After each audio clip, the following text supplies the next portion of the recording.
अब हम top 10 trading setup की सीरीज में अब हम 7वां सेटअप देखेंगे जो कि है बेरिश सेटअप। तो चलिए देखते हैं बेरिश सेटअप है क्या। वैसे करेक्शन एटलीस्ट 8% का मेजर मार्केट में तो हर साल आता ही आता है, या फिर उससे कम भी आ सकता है, उससे ज़्यादा भी आ सकता है। लेकिन जैसे देखें कि पिछले साल कोरोना के टाइम में अभी तक मार्केट अप ट्रेंड में ही है, तो ये कुछ एक्सेप्शन हो सकता है। तो आप इसको पत्थर की लकीर नहीं मान सकते कि ऐसा होता ही होता है मार्केट में। तो चलिए देखते हैं सेटअप क्या है। तो सेटअप में ये है कि जो जनरल मार्केट जो रहता है वो करेक्शन मोड में रहेगा, तो इस वजह से ये हेल्प करता है कि शॉर्ट पोजीशन की जो सक्सेस रेशियो होती है वो काफ़ी ज़्यादा होती है। तो आपको इसमें जो एफएनओ स्टॉक्स जो रहते हैं वो आपको ट्रैक करने हैं, क्योंकि आप इसमें फ्यूचर में ही खेल पाओगे, आप अपनी इसमें पोजीशन फ्यूचर में ही बना पाओगे। और जो उसका एवरेज डेली वॉल्यूम होना चाहिए वो 100K से ज़्यादा होना चाहिए, और जो प्राइस जो होना चाहिए वो 10 EMA और 50 डे सिंपल मूविंग एवरेज के नीचे होना चाहिए।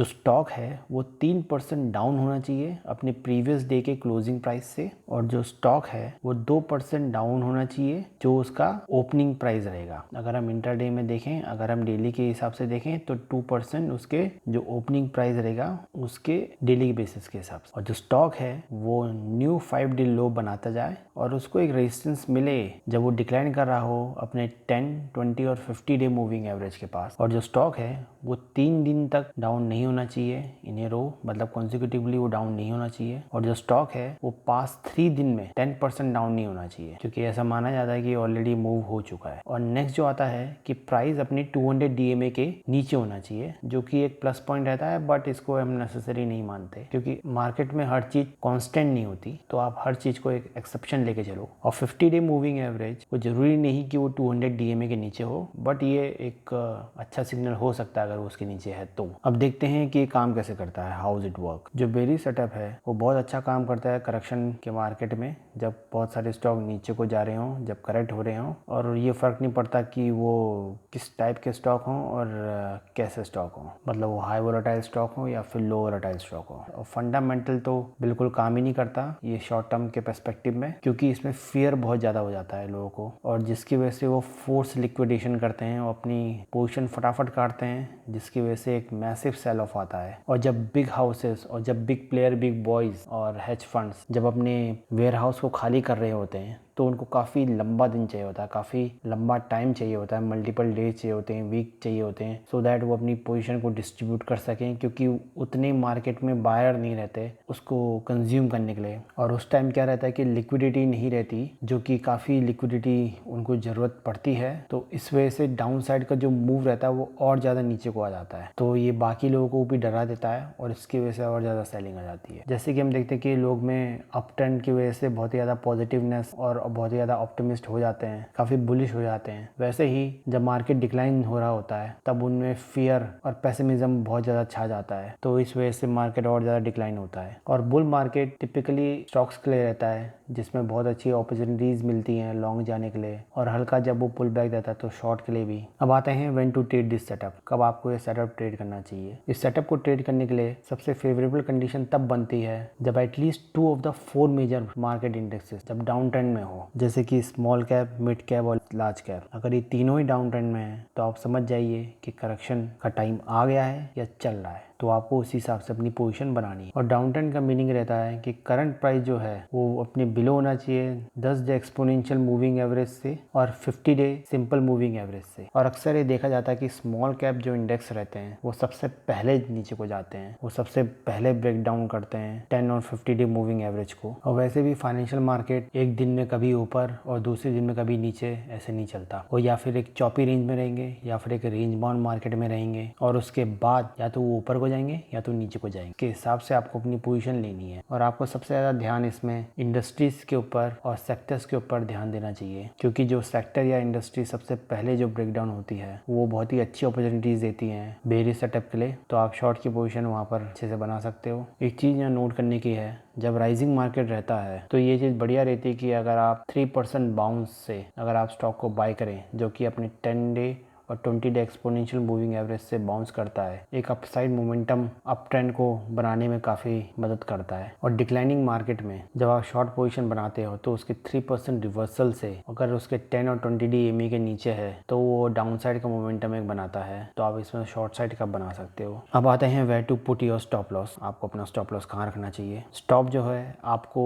जिस दिन आपने एंट्री ली है उसके हाई से 1-2 पॉइंट ऊपर आप रख सकते हो। अगर वो 10 डी एमए के ऊपर क्लोजिंग देता है तो आपको स्टॉप लॉस पॉइंट होना चाहिए। और वैसे भी market correction can be very wild, market बहुत ही ज़्यादा नीचे को जा सकता है, एक बहुत ही 90 डिग्री के एंगल में भी जा सकता है वो नीचे को। तो जब तक कि वो 10 DMA के ऊपर क्लोजिंग नहीं देता तब तक आपको अपने पोजीशन को ओपन रखनी है। अब आते हैं पोजीशन साइजिंग में। पोजीशन साइजिंग मैंने अपने ऑलरेडी ब्रेकआउट सेटअप की वीडियो में समझा दिया है, अगर आपको समझना है तो आप उस वीडियो को जाके देख सकते हो। और दूसरा, आप इसमें जो रिस्क ले सकते हो वो 0.5% ऑफ कैपिटल ले सकते हो जो आपका टोटल कैपिटल है। जैसे कि अगर देखा जाए कि अगर आपके पास 1 लाख का कैपिटल है तो आप इसमें जो रिस्क पर शॉर्ट सेटअप रहेगा, जिस पर्टिकुलर इंडेक्स या स्टॉक के लिए आप शॉर्ट जा रहे हो तो उसमें जो रिस्क रहेगा वो 500 रुपये का रहेगा। अब आते हैं एग्जिट स्ट्रेटेजी क्या रहती है। आर जो रहता है वो रिस्क पर शेयर रहता है। फॉर एग्जांपल अगर आपने एक स्टॉक को शॉर्ट किया है 100 पे तो आपका जो स्टॉप लॉस है वो 101 है, तो इसमें जो आर हुआ वो ₹1 का हुआ। और जब भी आप शॉर्ट सेटअप को एग्जीक्यूट कर रहे हो तो आपको पार्शियल प्रॉफिट बुकिंग करनी है अपनी पोजीशन का हाफ का।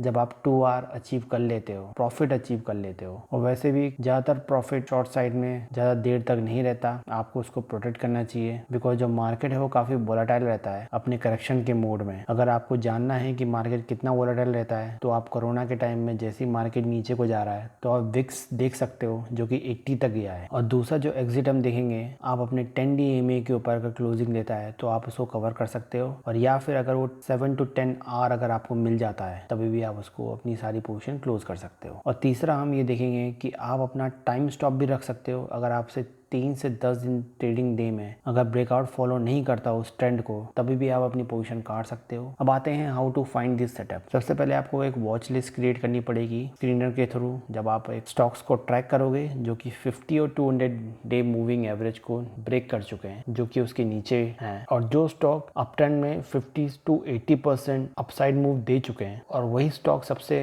हॉट रहते हैं जो कि मार्केट करेक्शन में सबसे ज्यादा हिट होते हैं, और वही सबसे पहले नीचे को जाते हैं, तो आपको उनको ट्रैक करना चाहिए। अब आते हैं इसका कंटेक्स्ट क्या है। आपको शॉर्ट सेटअप मेनली फोकस करना चाहिए मार्केट करेक्शन के टाइम में, जब भी वो रेंज बाउंड में हो रहा हो और डिक्लाइनिंग मार्केट में जब उसकी ब्रेथ डिक्लाइन हो रही हो। कभी कभार शॉर्ट सेटअप अच्छा काम करता है राइजिंग मार्केट में, बट उसमें जो अपॉर्चुनिटी कॉस्ट होती है वो बहुत ज़्यादा होती है क्योंकि आपके स्टॉप लॉस हिट होने के चांसेस ज़्यादा रहते हैं। और वैसे भी बुल मार्केट में पैसे बनाना बहुत ही ज़्यादा आसान होता है क्योंकि आपको जस्ट एंट्री लेनी है सबसे नीचे और आपको उसको ऊपर में जाके बेचना है। जैसे कि कोविड के बाद जितने सारे नए ट्रेडर और इन्वेस्टर आए हैं, खासकर जो इन्वेस्टर हैं, उन्होंने अपना कैपिटल 5x से 6x या 7x कर लिया है। और वैसे भी हर करेक्शन में 1 या 2 सेक्टर्स तो रहते हैं जो काफ़ी ज़्यादा हिट होते हैं, चाहे वो मार्केट के अप ट्रेंड में हो चाहे वो मार्केट के डाउन ट्रेंड में हो। और ये अलग अलग मार्केट के करेक्शन में चेंज होते रहते हैं, ये हमेशा सेम नहीं रहते। और ये हमेशा ध्यान रखना कि बेरिश सेटअप जब हम चार्ट्स में देखते हैं तो काफ़ी आसान लगता है इसको ट्रेड करना, लेकिन एक्चुअल में ट्रेड करने के लिए काफ़ी गट्स चाहिए होते हैं क्योंकि स्टॉक्स इतनी जल्दी मूव करते हैं कि आपको हवा भी नहीं लगती, और जैसे ही आपकी नज़र हटी और दुर्घटना घटी और आप अपना राइट मूवमेंट जो है वो मिस कर दोगे, और फिर तो उसके बाद उसके पीछे भागते भागते ही आपके सारे जो एंट्री जो पॉइंट रहते हैं वो निकल जाते हैं। और वैसे भी मार्केट करेक्शन में जब वॉलेटिलिटी इंक्रीज होती है तो इंटरडे ट्रेडर्स को बहुत ही ज़्यादा